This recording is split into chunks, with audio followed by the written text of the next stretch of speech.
All right, and welcome back to another exciting episode of Rough Sketch to Final Draft, where we don't take life too seriously while we work on creating a life that we are looking forward to always and never putting too much pressure on where we've been, where we're headed, and always believing in ourselves. So, welcome back for season 2, episode 3. I am visited by an amazing guest today, a first timer guest, hopefully a return guest for the future as well, coming all the way in from Canada. Oh, she's been a part of the Rough Sketch of Final Draft family through the Coach Adam website for quite a long time. And without further ado, let me pass it off over to her to introduce herself. Sweta, please tell the audience a little bit about yourself. Hello everyone, my name is Sweta Akshi, and as Adam said, I'm based in Canada currently. A little bit about myself, well, I can talk hours about this, but I'm going to keep it short. I am born and brought up in India, and I moved to Canada a couple of years back, maybe six, seven. And I came to Canada as an international student, and then I started teaching in the same college where I graduated from. My professional background is more into IT, teaching, training. I have a couple of side hustles. I love planning events. I love talking to people. That's one of the things I always like to do, to know, to listen to them, what they have been through, how their life stories look like. And I love traveling. I'm kind of a solo traveler where my tripod is my best friend. And my tripod never complains, taking an amount of pictures. So I kind of rely on my tripod. So yeah, that's a quick introduction about me. And we'll talk more when the time goes. Wonderful. Wonderful, wonderful. Well, we're honored to have you here. I'm sure that the family is going to be more than welcoming and more than embracing as they always are with all of our guests.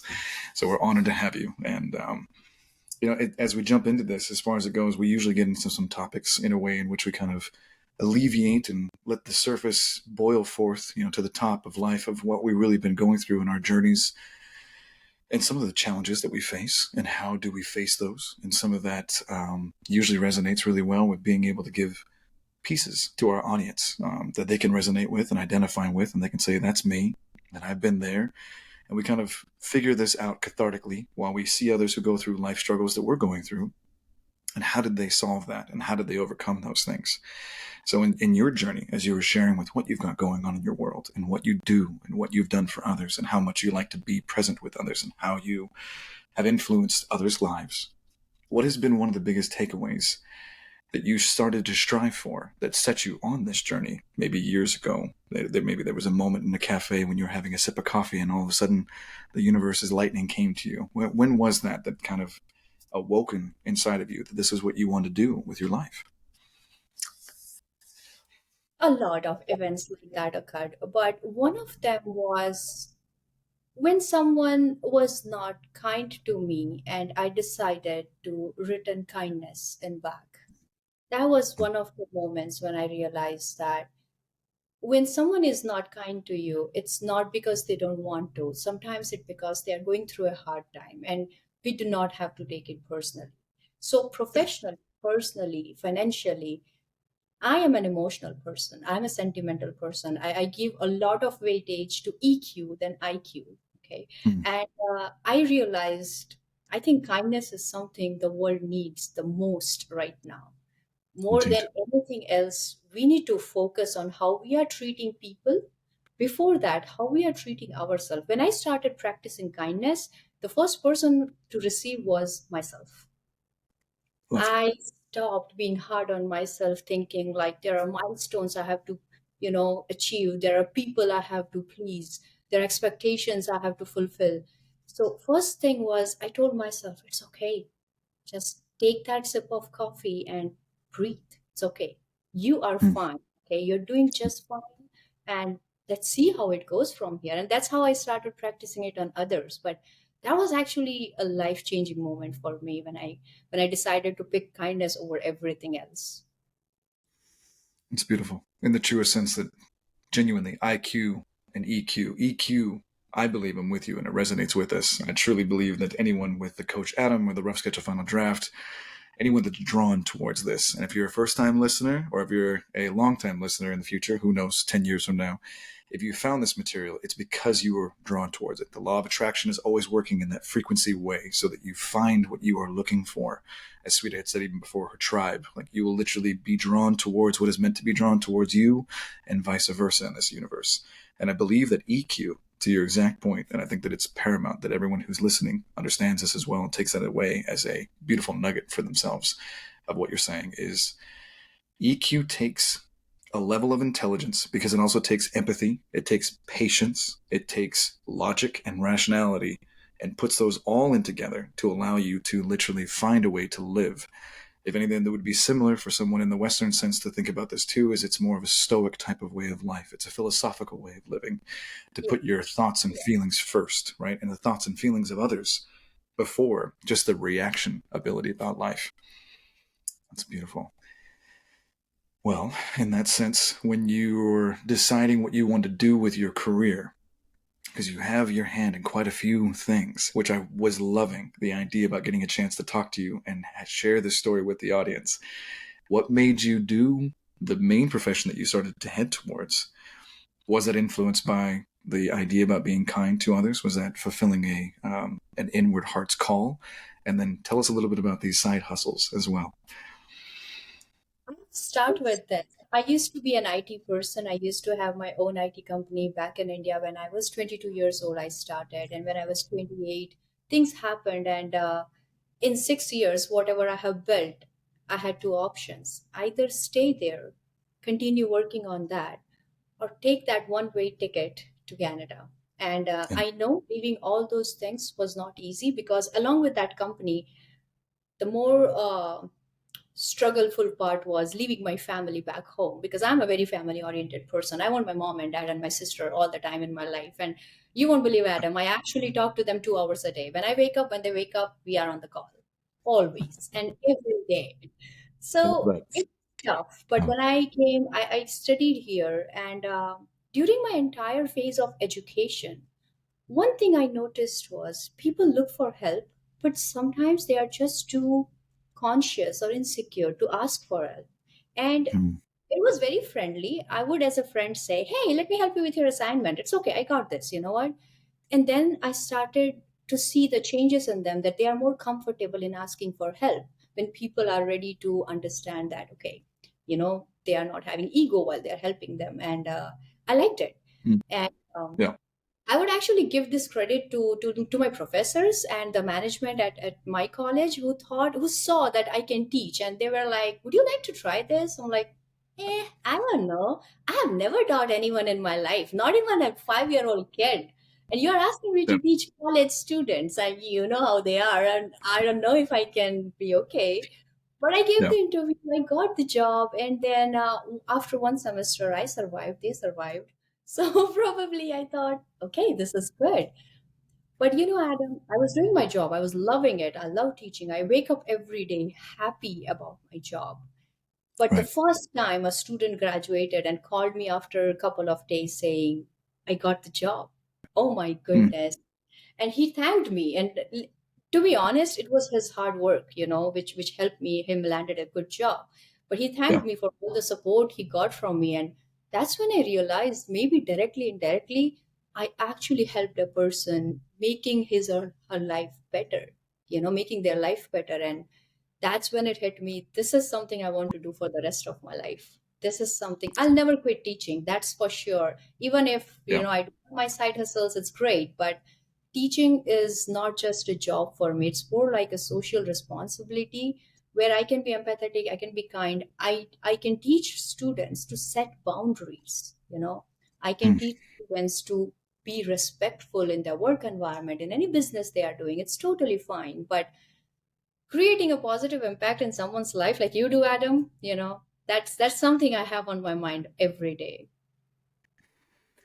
Well, we share a life path in that regard. We're both empaths. We've aligned and synchronized for a very long time, and I'm honored to share this journey with you. So I'm humbled by that. And I love what you said. One of the biggest key takeaways from what you just shared just landed on my heart and just was like, boom, there it is, in the sense that teaching is a social responsibility. That was beautiful. I don't know how long that's been on your heart, but that is a beautiful way to phrase that in the poignant way. Chef's kiss in that sense, to like literally put that into a encapsulation for all teachers who do listen to us, because I know there's quite a few of you out there as well, and all you spiritual healers. I mean, in that sense of being able to think about our communities, think about our families, think about our friends and our coworkers and colleagues, and even just the people at the local coffee shops and the restaurants that we frequent. If we took that kind of attitude and approach towards life, that this was a social responsibility for us to be leaders and teachers in our community at all times. And I understand, audience, I do. Lovingly, I understand that that's a huge responsibility and it's a large weight for us to carry throughout the course of our days. But what Sweta is saying is the fact that literally when you actually do take a step into that mindset, into that mentality, and that idealistic sense of thoughts, it is a rewarding process that literally even shifted Sweta's whole entire position and disposition in life towards wanting to do this for others for the rest of her life. So it's powerful as a social responsibility. So, question in that one beautiful spot then, being that it is so powerful, Sweta,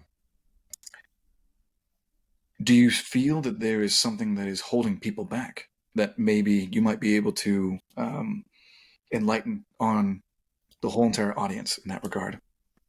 And also at this point in time, I'd like to say, please like and subscribe. I have to keep on reminding myself to say that. I'm getting better at that. Thank you, fam, for reminding me. Is there something that you think that is holding people back from being able to take that kind of responsibility for themselves in their own life and for others? Um, so in that regard, from there, when we actually get a chance to really think about what might be holding people back from what they're looking forward to doing in their lives, when we really understand that it is a social responsibility for us to want to invest into ourselves and into our communities, what is it that you might think that holds people back?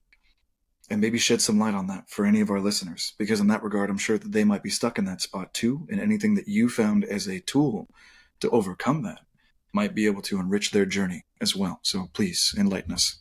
I am going to talk personally what I felt was holding me back in Yeah. acting right in a particular situation related to a person or thing or job, or maybe time and place, doesn't matter, was I was taking things personally, way too Mm, personally. And what I mean to say here is, and again, this is completely according to my perspective, how I analyzed my thought process that has changed over years of, of experience as course. your expectation says when I am saying this is a coffee with 2 cream and 2 sugar and I love it, Mm, what I'm expecting is you're going to agree to that. yeah. Maybe you don't like coffee at all. Maybe you like it a regular coffee, 1 cream, 1 sugar. Maybe you don't like sugar at all. So a human brain works like this. Whenever I'm saying something to you, I am seeking acceptance from you. Okay. Mm, Based on what I am thinking. And that was a setback for me because I love aggressively. Okay. I am too much. When it comes to loving anyone, feeling empathetic, feeling kindness, I'm always over the board. I'm never like, balance. I don't know what balance is. I don't know what balance is. I'm an over lover and I know that. a good you thing. know A good I, thing. I Yeah. think I lose. I mean, I wouldn't say I lose people, but sometimes I had to say goodbye to people because I overwhelmed them. Trust. Yeah. It might not always be the best thing to do is to overlove, but I don't know. That's how Sure. that's how my heart is. I can change it. It, it's better But than underlove. So yes, I agree. yeah, Yeah. but expecting the same amount or maybe the same form of love from people, that's not fair. Because Yeah. everyone loves in their own way and it's beautiful, it's unique. Mm, Adam, your characteristic makes you Adam. I don't want you to turn to another Shweta. That's where I was right. wrong. Mm, You know, and maybe when we are fulfilling social responsibilities, the things that hold me back or held me back in the past was things I thought are heartbreaks for me, sorrows, struggles, challenges. I'm like, I'm not going to be empathetic to anyone because I'm struggling myself. That's not an excuse. I mean, if you are sad, what gives you the right to make someone else feel sad? Shouldn't you be doing the other way around actually? If you are feeling bad about something, your thing should be not making sure not anyone else feels like that, at least not because of you. Amen. I love that. It's simple. It's simple. Yeah. We all do our part within our own communities, and we should never do the work of another. So if we have one Sweta in our beautiful community, we don't need to have another one and 10 more. If we have one Adam, we don't need 20 more. We need individuals being themselves in their most authentic, vulnerable ways and finding ways to empower them to become better at being that. I love that. Audience, if you like what Sweta is saying, leave a like down in the comments down below. Tell her how much you love her, and like and subscribe, and all of her links down below will be there. I've got to get better at that as now as a podcaster and a YouTuber. Family, thank you so much for keeping me accountable on that with all the DMs that they constantly send. And I'm not kidding. You guys really do send me like 300 messages every single week. So I love you, and I thank you for that. Um, we really do have such a good community here. So yes, I think that is a beautiful point in the sense of literally finding a way to remind ourselves that just because we're actually going through our own journeys and struggles, that's never an excuse. And that's, I mean, safe space to the audience that's out there as well. Sweet and I are both saying, if you are going through your challenges and struggles, we hold space for you. That's perfectly fine. We validate you. We understand that what you're going through is important. There's nothing wrong with that. At the same time, it's never an excuse, is what we're adding a layer on top of that of accountability as people in a community that are responsible for others and themselves in it as well. That just because you're going through things, that's not an excuse to not be there and be open for someone else. That's powerful. That would be so much better if we all had that as an ideology that we could carry with us every single day. Maybe people would be nicer on traffic, or waiting in line for a coffee. That might be a possibility to think about. So let's work on that one, fam. Well, this is good. We're getting into a spot where we're thinking about the accountability of life and how challenges come up and how we can internalize that and make it into a strength, right? So I think that's one of the biggest things about Rough Sketch of Final Draft's entire presence there, fam, is the fact that it's a rough sketch and we're working towards a final draft. It's about the idea that we will go through struggles and we're trying to make it into the best life that we can. And if we aren't, it's okay, but we're growing. So, Sweeta, in that sense, when we're growing in our lives, in our careers, we want to add some things to ourselves. We want to branch out into self-discovery and finding out new ways and new elements of ourselves. We have role models in our societies where we don't want to have another Adam. We don't want to have another Sweeta. We want to have individuals be authentic. What would be a skill, a tool that you found was a good thing on being able to find the real you? Well, what helped lead you inward into Sweeta to find that there's such a powerful, amazing, empathetic, loving woman inside there that you wanted to embrace? Tell us a little bit about that. I would say two things. I have two things here which I found a skill. I'm still learning. I'll never say I have developed those skills completely because this is a process. Right. I'm going to keep learning till the day Yeah. I'm here on this planet. So one is perspective. Looking at things differently than what your mind has stuck you with. That person was rude to you, but you can be like, maybe that person's having a bad day. And Canada taught me Mm. this. So I'm giving this credit completely to the country and the amazing people in this country that they Yeah. actually taught me that, sweetie, are you having a bad day today? Because I didn't see you saying good morning with a smile. So they are Mm. giving importance to what you are feeling right now, not what you made them feel. How beautiful is that, Adam? You are focusing on someone else's feelings and you are not looking for reacting. You respond very, gracefully and very rationally rather than reacting saying that, what's up with you? You know, it makes a Yeah. difference. Right. Yeah. And second thing is acceptance. So whatever happens in life, mostly we struggle with, what if I could have changed that? What if that person didn't say this? What if they never left? What if I never left? But the thing Mm. is, though all those incidents, they bring up and they build the person who you are today. So I don't have any regrets in life, never. And I've done a bunch of mistakes. I'll never say all the decisions I have made have been perfectly correct or, they just Right. went as planned. No, they never went. Actually, none of them did, you know. But honestly, I'm okay. I'm okay with it Yeah. because all those situations, choices, people accumulated together made Shweta what I am today. And I love me. I accept me as I Yeah. am and not perfect. I accept people as they are. My family, they drive me crazy if I'm going to be there for like an year. They will. But I love them. So it's not Yeah. about what you are expecting a person to be. It's about accepting them how they are and then loving them and being there for them. See, growth and changes are two different things. But Yeah. that should happen when you're upgrading your professional skills, when you're upgrading your personal skills. I changed a lot. 5 years back, I wasn't the Shweta. Adam, you know me. 2 years back, I wasn't the same person. I mean, I know you have Right. seen me struggling. And I I know. would really take this moment and thank you for all the positive words that you have said out. You don't know how much you have helped me, honestly. I never said it out often before, but you did help me a lot, I love and that. that's amazing Mhm. of you. I have seen myself changing, but does that change what my heart is? Yeah, I understood what setting boundary is, but that doesn't mean if someone needs help, I'm gonna be like, I know how to build a wall now. I'm not gonna help you out. No, it's about Right. making sure you're not self-sabotaging your emotions, but you are also available for people to help. Accepting that their problem is not your problem. You are there to support them. Hmm. You've come I such a think far way. acceptance and perspective are the two skills that changed my life in a very drastic way and in a very positive way, I would say. I love that.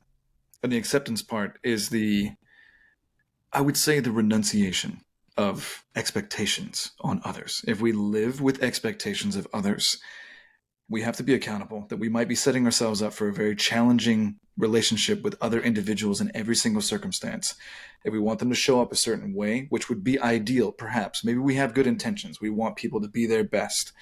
If they don't show up that way, though, that isn't for us to say anything that they let us down, that they've ruined our day, that they've done something personally to offend us, that they did it on purpose. If they show up for a business meeting and they're not wearing the right clothing in an analogous way, their audience, we can't really take that personally. They're going to show up how they're going to show up. And I think one of the things that Sweta really is hitting on perfectly is learning to humble ourselves, to accept people as they are, and that comes from a standpoint of learning how to love ourselves and accept ourselves as we are. Right. And that's the beautiful chef's kiss again point that I can definitely resonate with. And I thank you so much for the loving kindness that you shared there, Sweeta, that I'm holding space and I'm doing my best to hold back the love there. But I have always loved you and always held space for you. And you've grown incredibly. And I know that you've gone through some amazing things, and hence to the audience, of course. That was one of the reasons why I wanted Sweeta to be on the podcast, for the whole entire audience, for all of you to share and see this amazing woman's journey. She's absolutely incredible. The person who is sitting with us today is such a light in this universe and always has been, and she's only been burning brighter since I've met her. So what she has to offer is immense, and I just am honored that she's here with us today. So again, I'm reminding the audience, put a comment down below and tell us how much you love her. And as we move through this and the acceptance and the idea about loving ourselves and minimalizing expectations of others and learning to do acceptance in a really healthy way, what are some of the things that maybe we look forward to for 2024? I mean, we're coming up to the end of the year. And so anyone who's ever listened to this in the future, we're coming up to the end of 2023. For anyone who's moving into their new year, we set New Year's resolutions. We do that as a world. Some people are for it, some people are against it. I'm kind of whatever. I like to choose and let people be. Um, what are some good wisdom tips that you might have for people setting a new, vision board for 2024 and things like that? How can we set up people for success for what's coming in the years to come? Okay, I see. Personally, for me, December is one of my favorite months. I always Same. analyze 2023 and I always look forward to 2024. I have this thing like a Yeah. tradition since I landed in Canada since 2018. December, I have a get together at my place. Uh, Adam, life Hmm. is unpredictable. Not everyone makes it to 6 years. You meet new people, you say goodbyes to some, Yeah. and it's always like happiness and painful. It goes hand in hand together. But I take this time first is to be Yeah. grateful for everything that happened in 2023. Whether it's painful, whether it's Hmm. happy, I don't care. But again, all these things accumulated made the person who I am at the end of 2023. And I'm very grateful for each and every memory I had shared with each and every person around me. And for 2024, okay, that was like, okay, when I was evolving, before a couple of years, I used to be a very calendar based, scheduled girl who would have plans for next 10 years. Well, it didn't work. And then suddenly I became a person who would never plan anything. You want to get a car? Yeah, go get a car. Have you planned it? No, I don't want to. Because my earlier version planned everything and nothing went as planned. So now I was in this Yeah. rebel mode where I would never plan anything. I would be careless, reckless, spend money like crazy, which I still do. We will cut this one out. That's Um, hashtag so relatable. It's okay. That's fine. yeah. Now the third phase of my changes begin where I decided that yes, I won't have any big milestones, but I'm going to create shorter goals for my life. That's what my 2024 looks like. That's what my 2023 also Um, looked like. I created 3 to 4 small goals saying that by the end of March, I want to do this. And I have 3 months. I hmm. can do this. Good.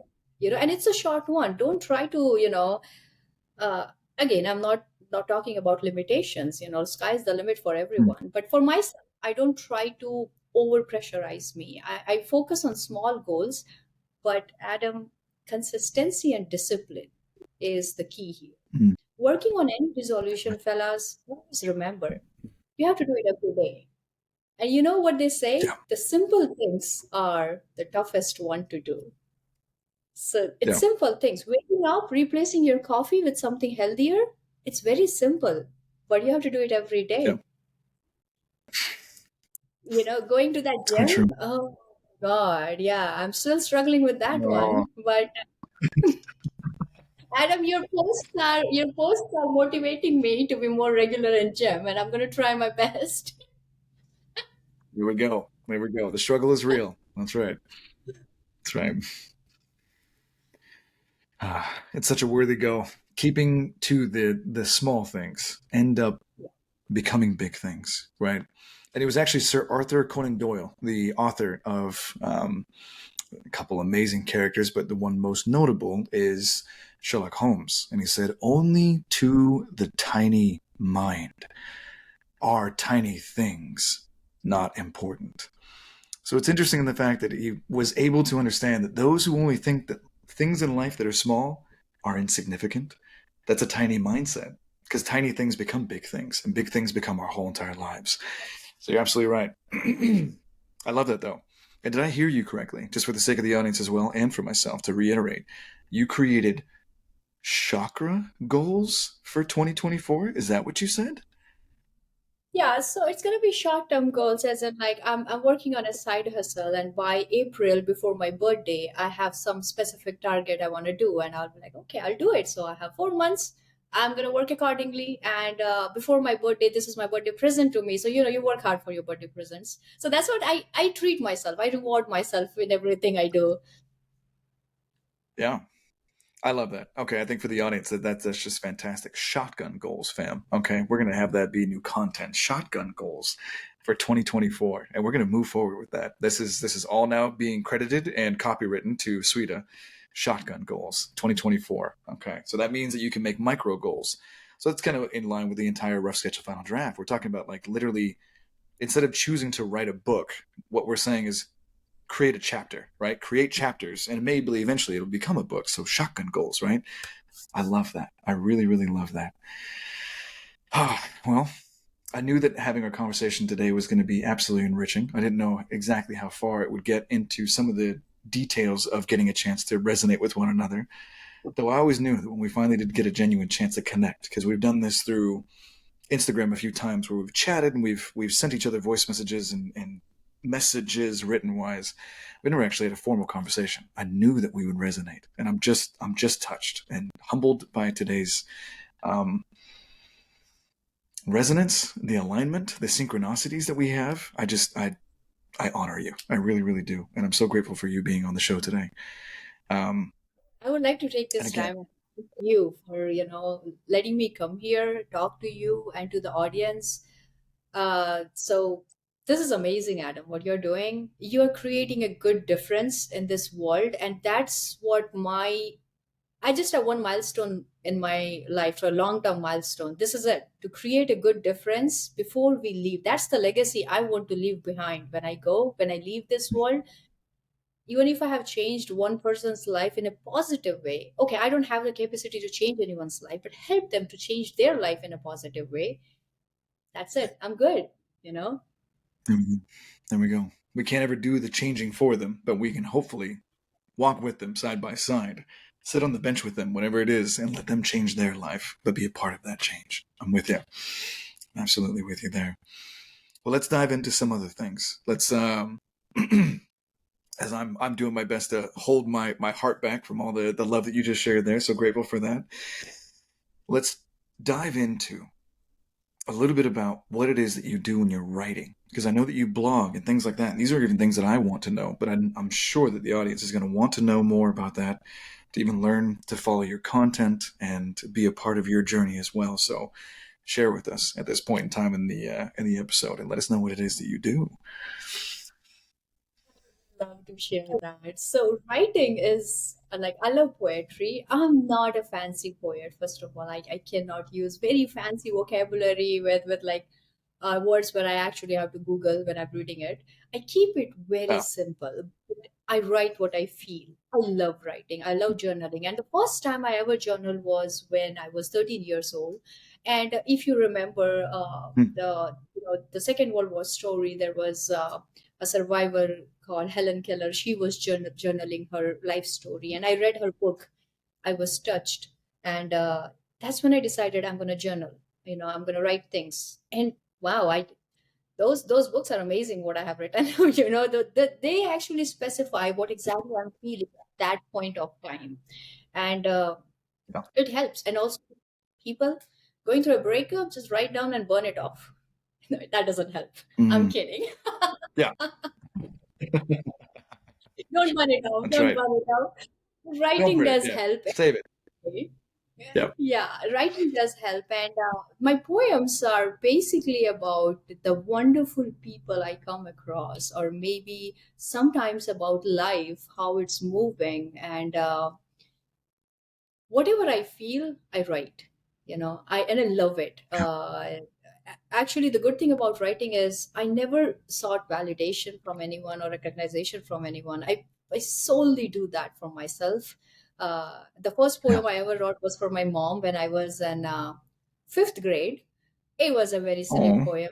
But the amazing part is my mom still has it, and I used to have a terrible handwriting. Goodness, I can never be a teacher based No. on that. No.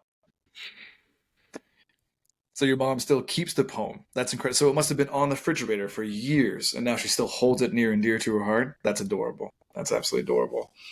You'll have to share that with me one day, please, please, please, Oh, please. Adam, no, it's not good. It's not Okay. good. I'll be the deciding factor in that. I'm sure I'll love it. I'm sure I will. Well, what are some of the you said Helen Keller? What are some of the influences that you find that are enriching, and maybe even something for the benefit of the audience? Maybe throw out some names out there that are great poets that maybe are unknown that you'd even like to kind of shine some light on out there for others out there in the world. I mean, I'm an Edgar Allan Poe fan. Whitman in the Western sense, I go all the way back to things like Rene Descartes' poems and even Rousseau and Levinas and things like that. I mean, these individuals were incredible thinkers and philosophers. At the same time, their poetry is just palpable with wisdom and beauty and things like that. So, what are some of the ones that you like that you want to share with the audience that influence you? So I love Rudyard Kipling's work. There's a Oh, poem written by Rudyard Kipling called "If," and I would share it in the comments if with you. Yeah, And Yep. wow, I My mean, father's favorite every poem. word, Yeah, yeah, every word, every line in that poem is very vibrating. It teaches you a lot regarding your whole life's journey. I love William Wordsworth a lot more than William Shakespeare. Again, this is my personal choice. No controversy on this. I personally love William Wordsworth poems. Love poems. that's right. I love Adam Drake. Adam Drake is amazing. I know he writes a little bit like sad and love related, but I love how he makes me feel through his words. It's amazing. I agree. The beauty is sometimes the beauty in the breakdown, right? There is beauty in the sadness of things. And one of the things, too, I actually like to talk about this even in my coaching clients' moments. So if any of you out there go ahead and like this, if you remember me talking to you about this in one of our coaching calls, is the fact that when there's sadness, right, and holding space again to keep it on brand with our whole entire conversation, the podcast for our audience today is sadness is okay. Poetry is one of the outlets for that to be there. There is joy, there is beauty, and there's joy and beauty even in the sadness when we actually sit with it in the truest way. And poetry has such an eloquent way to articulate the feelings and emotions that we're going through, which is sometimes the beauty of what poetry really is. So if we can even, kind of be an advocate on this episode for poetry for people who are going through their emotional internal journey of angst and turmoil, is really the fact of the emotions need to come out. And sometimes we lack the language because we were raised in a family situation or in a cultural situation that did not allow for those types of words to mature and to come into our lexicon of the verbiage that we know how to utilize as tools to express properly what we're feeling. And poetry is that beautiful outlet.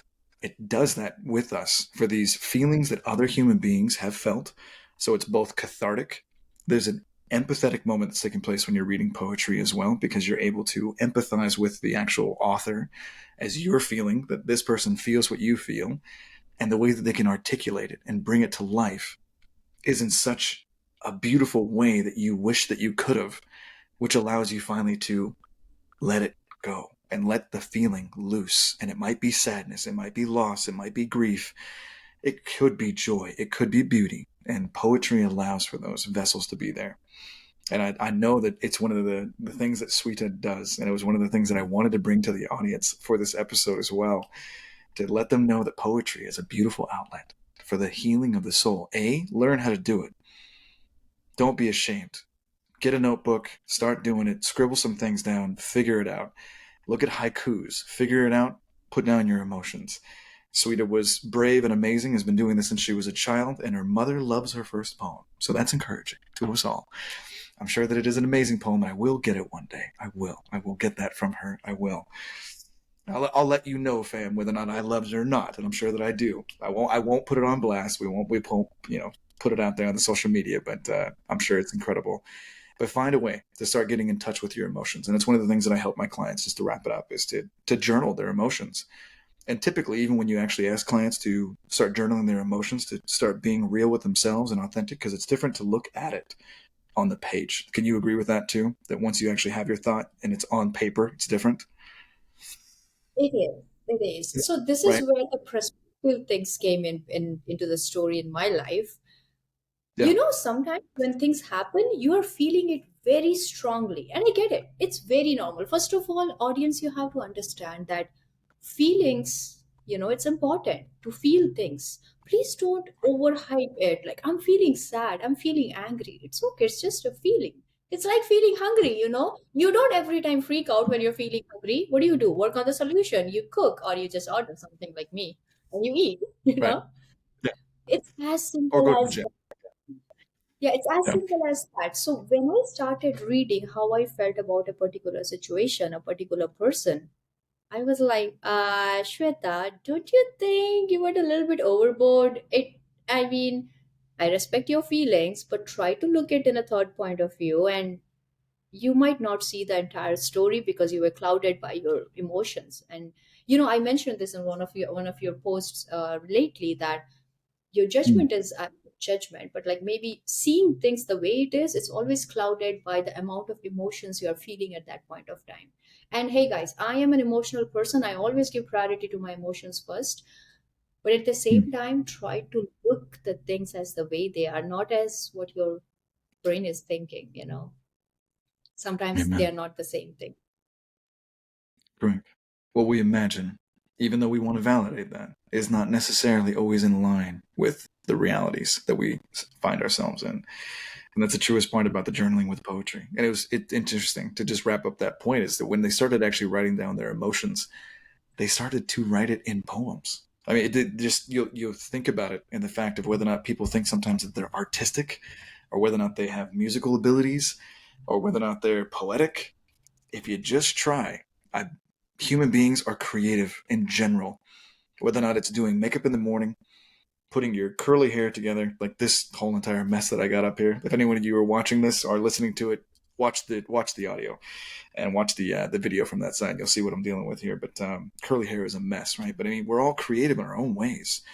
So when you actually really start to express your emotions, it's interesting how we'll all find out that we actually really do have, to circle all the way back to the beginning of the episode, our EQ is actually higher than we usually give ourselves credit for. And that's a societal thing, right? And that's one of the beautiful growths. I'm going to transition this into the next kind of part of our questions here, but our society has been kind of gearing us up for the IQ for such a long time. Our EQ, even though we didn't say that, 30, 40 years ago, but our emotional capacity used to be higher, right? In that sense. But our EQ is becoming a more forefront thing. It really is. And it's a wonderful thing that we've had a cultural shift in our world and in how the world is seeing the truth of things, and we're all starting to invest within ourselves. If anything, knock on wood, save space in that regard for anyone that went through anything with COVID. It made us stop, hard pause, right? Hashtag relatable, hard pause, and reflect on what we're dealing with, because the whole entire world around us really was falling apart. So it really made us focus in on us, on what we're doing, on how we're striving, thriving, or drowning, right? In that truest sense. And this is a part that I really want to transition into for us to wrap up the episode, to kind of have a good conversation for the next 15 or 20 minutes on, is when we're finding ourselves in positions in this life through going through struggles, which I know that you've come through in such a far way.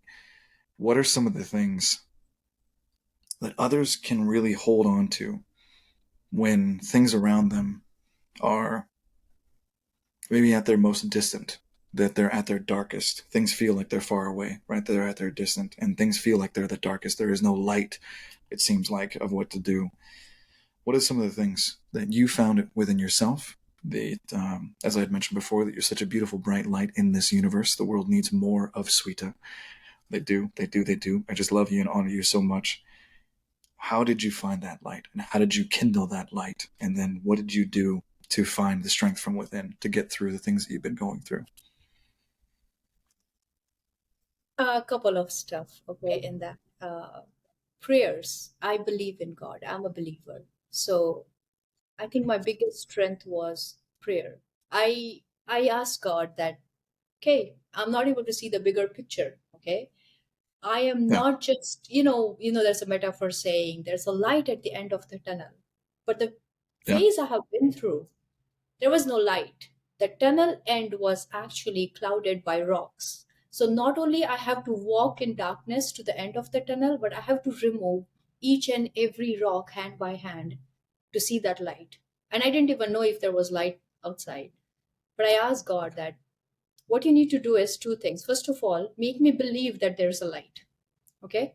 mm, And second, I need help. Yeah, Adam, that's the bravest thing I have done.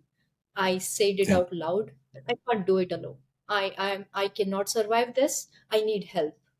So one is having prayers. If you're not a believer, then at least believe in the nature, in the universe, in law of attraction. Your brain is very strong. Believe in yourself, mm, so whether it's you're believing in God or you're believing in yourself, it's the same thing. Because God, according to me, God yeah. resides everywhere. So if you're believing in yourself, you're actually believing in God. The second is the good people you have in life. Hold on to them, guys. They are your first aid kit. They are your survival kit, I would say. My family, my incredible friends, and I am a tough one to handle. I am. I mean, Adam, you know me. I get all emotional. I get all negative. I'm very pessimist when things are going wrong. I'll be like, okay, this is the end of the world. I can't make it. And I block out people. I don't talk to anyone. I'm like, I'm fine. I'm fine. Don't talk to me. Don't come near me. They waited patiently Right. for me because they knew I'm going to go back running to them when I know that this is it. I can't do it myself. So second thing was, the Yeah. good people I have in my life. I want to thank you, like thank all of them. That thank you for not giving up on me because that made me not give up on myself, and it's a big thing, you know. And Yeah. third is have hope and faith. Things are going to get better. Time is very powerful. Time is very powerful. What you are feeling right now, you might True. not feel the same after some time. Or what you felt back in the time, you're not feeling the same right now. So these three things have, believing in yourself, having good people around you, and having that faith and hope that things will always get better. Because if it is not the better, it's not actually your story. You are going to make it better. You're the hero, man. This is your story. You are the hero of your story. You are definitely going to make it better. I love that. I love that. All three great points. Audience, write those down. There are so many of you actually that really do write these things down. They let me know, obviously, in the DMs. They love taking notes whenever we do this. So keep your notepads ready. So does that mean that in the context of the rough sketch to final draft of life, as we're drafting this, does that mean that we're the author, Sweeta? Does that mean that we're the author of our journey? I think our choices is basically playing the role of the author. The choices of Yeah, staying, the choices of leaving, the choices of sticking around for some time and then leaving, maybe coming back to some place or some person, the choices of how you're responding to everything that's happening, you know. Because as an author, I can write what I feel, what I want to do. As an author, I can't write what Adam is going to ask me or how he's going to respond to what I say. So when that happens, if I'm sure. saying I'm writing my story and someone is being bad to me, I'm like, I didn't write this. Wait. So my story is based on my choice of how I'm responding. Like I said, guys, focus on Yeah, two, three very simple things. As I said, it's simple, but it's not easy. Okay, you have to do it every day. One is feeling positive inside your head. If you're not able to feel positive, look for good people who are going to support you, talk to them, ask for help. And third is shotgun goals. Just work on goals, work on your love your professional life. It will create a huge difference. If you don't like your job, get another one. Simple. perfect. Perfect, perfect. All I can simply say is a thank you. This has just been an amazing ride for a conversation that has been a year and a half in the making, I believe. Yes, indeed. Just know, fam, that this wonderful, beautiful soul, Sweeta, is just an incredible human being. And with the fact of how she's lovingly mentioning her emotions to everyone out there in the world who has a lot of emotions, being one of them myself in that regard, is the truest fact, though, is that it's a superpower. Having a lack thereof and not being able to be in line and in tune with the emotions that you carry within yourself is something where we can all grow a little bit further.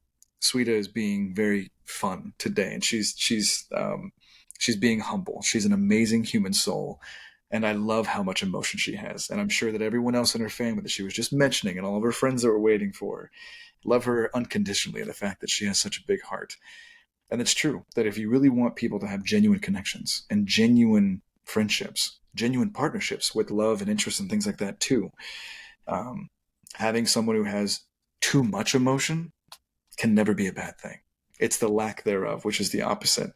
And here on the Coach Adam and Ref Sketch Final Draft, we embrace people with emotions. Their EQ score is off the charts, empathy all the way. I'm here and giving a shout out to all of our empaths.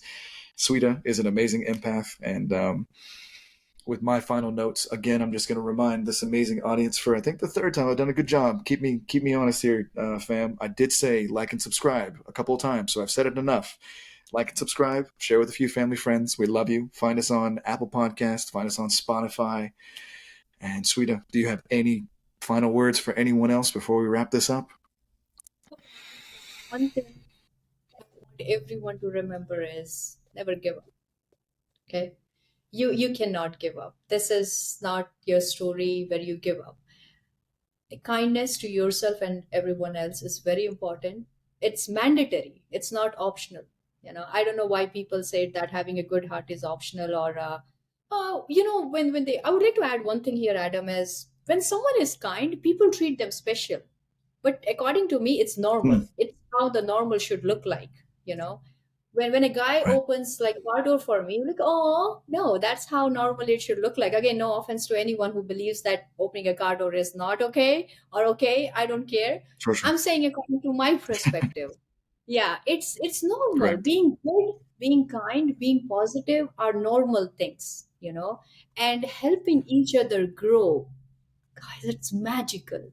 It's magical. Help Hmm. each other grow. You will never be in the downfall.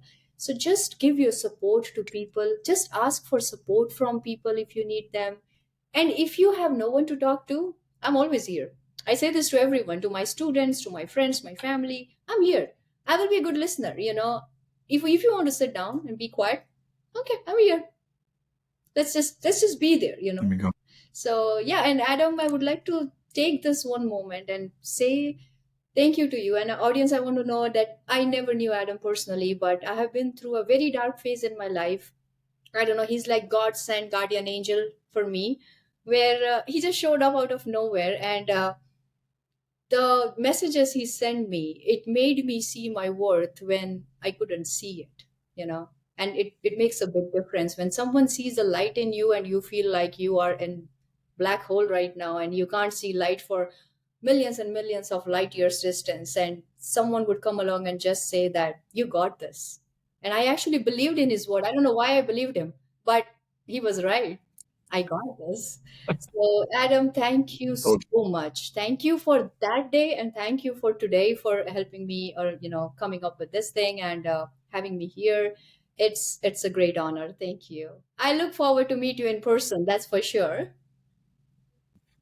We're going to make that happen. We will. Fam, I promise we will take a selfie one day together and post it on social media. This is definitely going to happen. We're part of a soul family. So I'm honored to share this journey with you. And then lastly, where I'm going to put the links down below, of course, the ones that you want me to have out there. Where can people find you? Obviously on Instagram, but then where can they find like your poetry and your writings and things like that? Let them know there. So I have a couple of Instagram pages. One is for my poetry, one is for my career advice. Yeah, I do that a bit. And another is one for my Yeah. events. So I will share all the Instagram links with you guys. That's where I am basically all the time. But I would love to hear from you. I'd love to get a feedback. I would love to hear how you feel or think about life. See, we all are learners here, and we all are teachers here. So let's grow, Hmm. learn, shine together. Well, on that beautiful note, we will wrap up this wonderful episode. Thank you again to the Rough Sketch of Final Draft fam. Thank you, Coach Adam family. Thank you, Sweeta, for being such an amazing guest. And join us next time for another amazing episode of Rough Sketch of Final Draft. Thank you, Sweeta. Thank you, everyone.